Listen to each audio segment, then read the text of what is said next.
How's it going, folks? You're very welcome to part 2 of this video on the rise of Hitler and the Nazi Party. So, a quick little recap, okay? How do we get to where we are now? Well, we know that Germany lost World War I. As a result, the Treaty of Versailles made them lose land. It also made them have to pay a lot of reparations. What did these reparations do? These reparations plunged Germany into a deep, deep bad recession, okay? So people in Germany were sick of basically the old democratic politicians who they felt got them where they were now, okay? So this kind of paved way for a new political party, okay? A new, stronger political party, and that's where Hitler comes in, okay? Now, Hitler fought in World War I. He remained in the military after World War I ended, okay? But he started working as a spy, and his job was to try and root out communists, okay? And he was sent to spy on a new group called the German Workers' Party. And he liked the German Workers' Party so much when he spied on them that he actually joined them. And he became really active, proactive, and kind of busy within their ranks, and became a very popular member. And as a result, he actually eventually rose to rule the German Workers' Party. And he renamed it the National Socialist German Workers' Party, and this became this is where the word Nazi comes from. Nazi is like an abbreviation of that, okay? So this is the Nazi Party was born. He then set up his own bodyguard called the SA, and the SA were led by a guy called Ernst Röhm, okay? And it was their job to basically beat up and attack political opponents, okay? Now, in 1923, what did Hitler do? Hitler tried to seize power by force, and he did this during something called the Munich Beer Hall Putsch, okay? He basically tried to start up a revolution to overthrow the government, but he was defeated by the military. Remember, guys, the Nazis were not in power at this stage. They had no power over anything or the military or anything like that, okay? So, he was thrown in prison. He was meant to serve 5 years in prison, but he only served 1. And while he was in prison, what did he do? He wrote Mein Kampf, where he outlined his views on, you know, Germans being the master race. He outlined his views on, say, you know, he wanted to eradicate Jews, he wanted to eradicate Eastern Europe, and he wanted to create living space, Lebensraum in Eastern Europe for German Aryan people to live in. Okay, now, when he was released in 1925, Benito Mussolini had just shown in Italy that fascism could take over and destroy democracy from within. So Hitler said, Jesus, I could do that as well. No, happy days. So Hitler said, first of all, we're going to link up with other right-wing German fascist groups.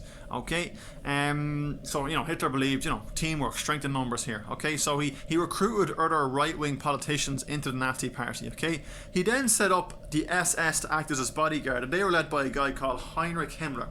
So he now had 2 groups acting as his bodyguards and his police. He had the SS led by Heinrich Himmler and the SA led by Ernst Röhm. Okay, he then employed a guy called Joseph Goebbels as head of propaganda, and he organised Hitler's marches and demonstrations to try and attract attention to Nazi ideas. Okay, here's a typical propaganda poster. Now this is probably from later on during when World War II was actually on and Germany were fighting.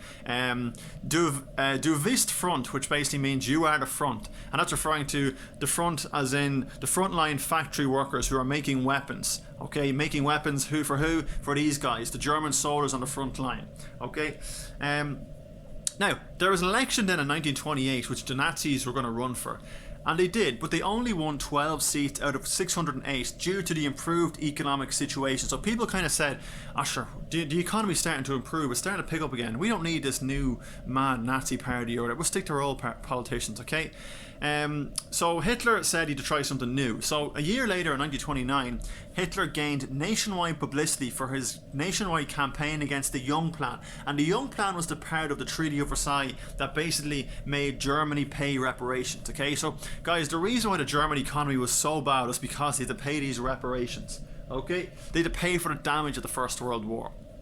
Now, despite the fact that we had just said the economy was starting to improve in Germany, it was still terrible, okay? It improved slightly, but it was still on a whole very, very bad, okay? So the Great Depression convinced Germans that democracy had failed them, and so they looked to other newer parties, okay? So the old democratically elected politicians were seen as weak. They wanted someone new who wouldn't take any bull from anybody else, okay? Here's a really famous photo from the German Great Depression, okay? So we have kids stacking up little boxes on top of each other. Guys, those boxes are actually wads of cash. They are the old Deutschmark currency that Germany used to have. And basically what happened is, because of inflation, the value of the currency went down so much that, you know, you've got wads of cash here which are worth literally nothing. You might be able to buy a loaf of bread at that, okay? So the value of the German currency plummeted. Okay, now as a result, in 1930, we know Hitler has just gone around campaigning against reparations in 1929, so this gained lots of support. So by 1930, the Nazis got 5 million votes in the general election. Now, the German Communist Party, they're kind of like the Nazis' arch enemies, got 1 million. Okay, at the time, a guy called Brüning was the German Chancellor, and the German Chancellor, guys, is basically the German Prime Minister. Okay, remember, guys, the Nazis were not in power at all yet. Okay, they were like a new party who were trying to get into power. What Brüning did is he got President Hindenburg to impose cuts to wages and social welfare by decree. Okay, so this was really bad for German people because, you know, they're so poor. Okay, the last thing they need is cuts to their wages and social welfare. Okay, and especially the way Brüning did it. Brüning did this by decree, so this meant he forced it through without basically a vote on it. Okay, so Hitler said, hang on a sec, Brüning's after cutting social welfare and people's wages. Okay, I'm going to use this to my advantage. So Hitler toured Germany making speeches attacking Brüning. Okay, giving out, kind of like damaging Brüning's name, saying like he was a terrible politician and he didn't care about Germany. Okay, Hitler offered simple solutions to why Germany was in a bad recession. Okay, so for example, he said it was the fault of the Treaty of Versailles that they had to pay reparations. It was the fault of corrupt bankers. It was the fault of communists. It was the fault of Jews, and it was the fault of weak politicians. And these are all the sort of people that Hitler, they were like the kind of, you know, Hitler's enemies. They were like the people Hitler wanted to defeat. Okay, and while Hitler was going around touring Germany making these speeches, what were his SA and SS cronies doing? They were beating up political opponents and beating up communists. Okay, so that's kind of why he had these two groups as like his private kind of bullies. So they basically intimidate people into not running. Okay, so the SS and SA beat up opponents and rioted with communist Red Guards. Okay, so now, 1932, the Nazis begin to seize power. Okay, so in March 1932, there was a presidential election. So President Hindenburg, okay, the old German president, was about 80 years old. Okay, so there was an election and it looked like he was going to be replaced. And Hitler said, so there's Hitler. Hitler said, do you know what? I'm going to run for president. Okay, now he did not win. He got 37% of votes. The reason why he did not win was because of his bullies, his cronies, the SS and the SA. Okay, because the SS and the SA were beating up people and causing riots, Hitler kind of lost a little bit of support, so people didn't really vote for him. Okay, now the old German Prime Minister or Chancellor Brüning is gone, and he's just been replaced by this new guy. Okay, this new guy is called Von Papen, and Von Papen called a general election, and this was a big opportunity for the Nazis. Okay, so they did very well in this election. Out of the 608 seats, the Nazis won 230, and the Communist Party won 89. Okay, and then the rest of the seats are filled up by other parties. Okay, so what this meant is the Nazis could technically get into government by forming a coalition. It's a bit like now in Ireland with Fine Gael and Fianna Fáil forming a coalition. The Nazis did well enough to form a coalition, okay? But Hitler refused to form any coalition with any other party unless he was made Chancellor, unless he was made Prime Minister. Okay, it's a bit like now there's talk of a rotating Taoiseach, you know, Micheál Martin for 6 months, Leo Varadkar for 6 months. Hitler was like, no, if I'm going into a coalition, I'm going to be the Prime Minister or the Chancellor. Okay, and because of this, he could not come to an agreement with any other political party. So when no government was formed by November 1932, Von Papen, the Chancellor, said, right, we'll have to call another election. Okay, now the Nazis actually lost support. So Hitler lost support by the time the November election came around because he had failed to provide a government the first time. So they only won 186 seats, whereas in the last election in July, they had won 230 seats. Okay, so people said, oh, don't vote for them Nazis. They're, you know, they can't get on or talk with anybody. Okay, so people didn't vote for the Nazis in the second election in 1932. Okay, now 1933, the year Hitler finally becomes Chancellor. Okay, so after the Nazis had lost seats, okay, Von Papen, who was the Chancellor then, Von Papen, guys, wanted to leave. He was like, I'm sick of being Chancellor. I want someone else to replace me. And who do you want to replace him? He wanted Hitler to replace him. And why Hitler? Because he knew Hitler was really popular. Okay? Even though he was a bit of a head case, even though he had SS and SA men who would beat up opponents, he was a popular man with the German public. So he said, I'm going to make Hitler Chancellor, okay? Now, this guy, President Hindenburg, was worried. He was like, Jesus, not sure about that. Did you not see what his followers did? But Von Papen said, I'll make him Chancellor, okay? And the reason why he'll be a good Chancellor is because there are only 2 other Nazi ministers in government. Okay, so even though Hitler's Chancellor, he only has 2 ministers with him to make decisions. So I'll be able to keep him, keep him on the end of my leash. I won't let him do anything outrageous. Okay, so in January 1933, Von Papen persuaded Hindenburg, this guy, to let Hitler become Chancellor. Okay, because of Hitler's huge support. Alright, it's a bit like now, people are calling Mary Lou McDonald to be Taoiseach because she's gained so much support, okay? Same situation back in Germany in 1933. Okay, now, remind me, how many ministers did Hitler have in the government at the time? He only had 2. But what was significant is one of these ministers was in charge of the German police force. And what did he do? He enrolled members of Hitler's bodyguard, the SS and the SA, into the police force. And this meant that it was like the Nazis were starting to infiltrate the police force. And this would allow the Nazis to control more aspects of Germany and German everyday life. Okay? Now, so Hitler has just been made Chancellor, okay, in early 1933. So now, what's Hitler going to do now? He's going to make sure he will stay in power. And he's going to do this by ending democracy.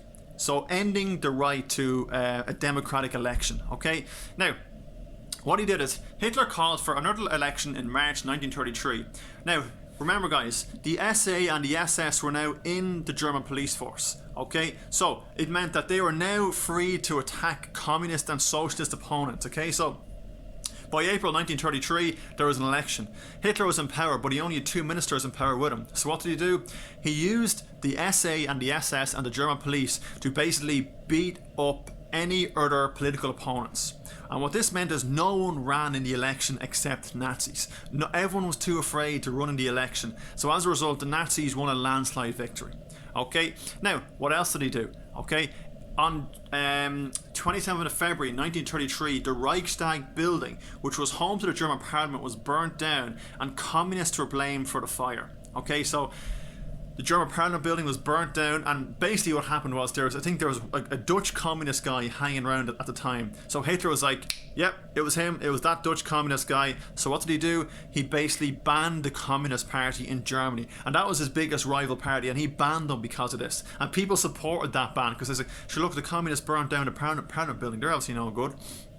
Now, so, what's just happened here, okay? We have just seen the Nazis win a landslide election. We have just seen them ban communism. We have just seen the Parliament building go on fire. Things are looking a bit crazy in Germany, and Hitler used this to his advantage. So, Hitler got the Reichstag, okay, the Parliament, to pass something called the Enabling Act. And what did this do? It basically declared that Germany was in danger. Germany was basically going through a dangerous time because the Reichstag's been burnt down and all this, okay? So, Germany was in danger, and Hitler needed special powers to save it, and that was what the Enabling Act did, okay? It gave Hitler special emergency powers to save Germany, okay? And he used these powers to great effect for his own political gain, okay? So, he used these basically to set up a dictatorship, okay? Under the Enabling Act, press and radio were censored and had to publish Nazi propaganda. So, because of the Enabling Act, guys, the Nazis had an eye on everything. So, newspapers, radio reports had to broadcast Nazi propaganda, things that were in favour of Nazism, okay? Remember, guys, who was the guy over propaganda? Joseph Goebbels. And Joseph Goebbels was a genius at propaganda. Joseph Goebbels made sure every household in Germany had a small radio. Despite the fact that, most houses couldn't afford a radio, he gave every household a free radio so they could tune in and listen to pro-Nazi broadcasts every day, okay? Now, what else did the Enabling Act do? The Enabling Act banned all other political parties, okay? Like, that is crazy. Imagine Fianna Fáil or Fine Gael saying every other party is banned bar us, okay? Trade unions were replaced by Nazi-controlled labour fronts that fixed wages and working conditions, okay? So the Nazis controlled everything. Instead of there being a trade union for a farmer, a trade union for a factory worker, a trade union for a teacher, there was one trade union that was just Nazi run, and they set working conditions on everything. So they controlled everything, okay? As well as the SS and SA, a secret police called the Gestapo were set up to hunt Nazi opponents. Okay, they rounded up communists, socialists, and anti-Nazis and sent them to concentration camps. Okay, so anyone who was seen as anti-Nazi or even potentially anti-Nazi, if you walked in the street and you said, "Geez, I hate that Hitler fella," and someone overheard you, chances are the Gestapo would come knocking at your door the next day. Okay, Heinrich Himmler. Okay, and the SS controlled the concentration camps, and in 1934 Heinrich Himmler took over the Gestapo as well. Heinrich Himmler was a very evil man, and he was probably the perfect man to run those particular forces. Okay, now remember guys, who are the three groups Hitler has helping him? He has the SA, his private army, the SS, his private bodyguards, and the Gestapo, his secret police. Now, the SA began to cause problems because the SA, led by Ernst Röhm, wanted to take over the German army. Okay, and Hitler didn't want this. He did not want the SA to have that much power. Okay, so something happened then on June 30th, 1934, which is the night of the Long Knives. Okay, Hitler cannot afford to lose the support of the army to the SA. Now, as a result, Hitler gets his other group, the SS, to assassinate the SA's leadership, including its leader Ernst Röhm. Okay, officially about 100 members die, but it's rumoured to be a lot more than this. Okay, this wipes out opposition to Hitler within the Nazi party. Okay, so the SA were starting to become like, you know, kind of more independent, and Hitler didn't want this, so Hitler just simply got rid of them. It just shows you how ruthless he was. Okay, so he used the SS, led by Heinrich Himmler, to wipe out the SA. Okay, and this was called the Night of the Long Knives. Now, what else happened then this year? 1934 was a very interesting year. So, in August 1934, President Hindenburg dies. Okay, so there's technically a space open for a new president, which would potentially threaten Hitler. So what does Hitler do? Well, the Enabling Act gives him special powers. So, he combines the offices of President and Chancellor, which he is, into a new role which is called the Führer. And that's what Hitler became known as, the Führer. That's what Germans would say, mein Führer, my leader. Okay? From then on, all soldiers had to take an oath of loyalty to der Führer, the leader. Okay? And that was Hitler. And that was Hitler after just combining the role of president and the role of chancellor together.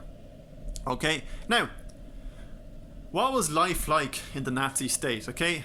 It was not very nice. It was a totalitarian state, meaning they had total control over everything, over the media, over newspapers, over the radio, over television, over things like art, over what people said. Okay, so like Mussolini's Italy, Nazi Germany was a totalitarian state. This demanded total loyalty and obedience of all citizens. The SS and the Gestapo spied on everyone. People were encouraged to spy and betray their friends and neighborhoods or neighbors. So, for example, you were told, like, keep your eyes and ears open. If you hear your next door neighbor badmouthing the Nazi party, tell the Gestapo, and we'll arrest them, probably kill them, or put them in a concentration camp. Okay, special courts sent dissidents or people who disobeyed into concentration camps. Germany was reorganized on the leadership principle, which Hitler claimed was more efficient than democracy. Okay, so Hitler claimed that his idea that he was the grand leader and he was there forever and there was other leaders that would always be there was the most efficient way to run a country. Okay, elected councils were replaced by Nazi officials who were answerable to Hitler. Okay, so there was no more electors anymore. Instead, local councils and politicians were just replaced by other Nazi officials. Okay, here's an interesting picture, guys. Just like the idea that the hand is the puppet controlling what everyone is reading, what everyone is talking about. Okay, that's what it's like in the Nazi state in Germany, a totalitarian state. Okay, now, as you've already said, elected councils, politicians have been replaced by Nazi officials. Okay, now this was an inefficient and corrupt system. Okay, why was it